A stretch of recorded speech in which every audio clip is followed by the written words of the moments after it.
ఇక్కడ నేను వచ్చినప్పుడంతా మీకు ఇస్తానులేండి, మీరు టెన్షన్ పడకండి. డబ్బులతోటి తాగదు తాత, నువ్వు మంచిగా కడుపు నిండా ఒక 80 రూపాయలు కాదు, అంతేగాని అంతకంటే ఎక్కువ కాదు. నాకు భార్య పిల్లలు మగరాలు పక్కనే రేమత్తయ్య, ఇక్కడ నడుచుకుంటా పోతే 10 నిమిషాలు పోవాలి.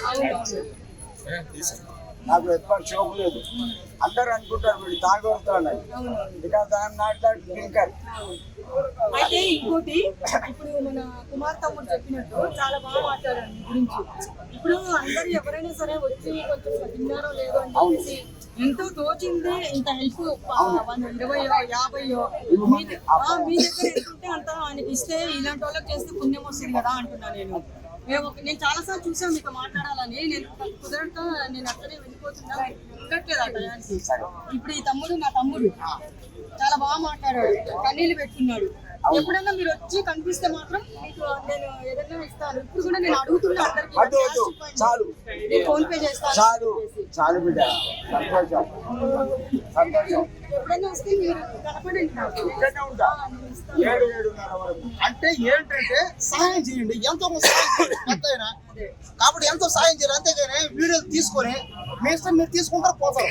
మరి ఆయన తమ్ముడు ఇంకోటి ఏం చెప్తున్నారంటే, చాలా మంది ఏం చేస్తున్నారంటే వందలు తాగి తినేసి ఇప్పుడు అది ఎక్కువైపోయి రోడ్ల మీద పడేసేది కూడా మనం చూస్తున్నాము.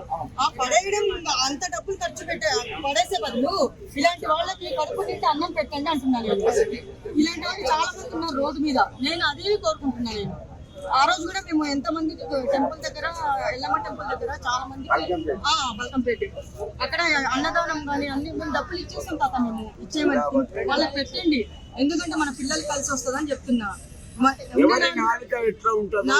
బతుకులకి ఇవన్నీ వేస్ట్ పేరు ఒక్కటి నిలబెట్టుకోండి అంటున్నా. ఇలాంటి వాళ్ళకి కడుపు నిండా అన్నం పెట్టమని చెప్తున్నా.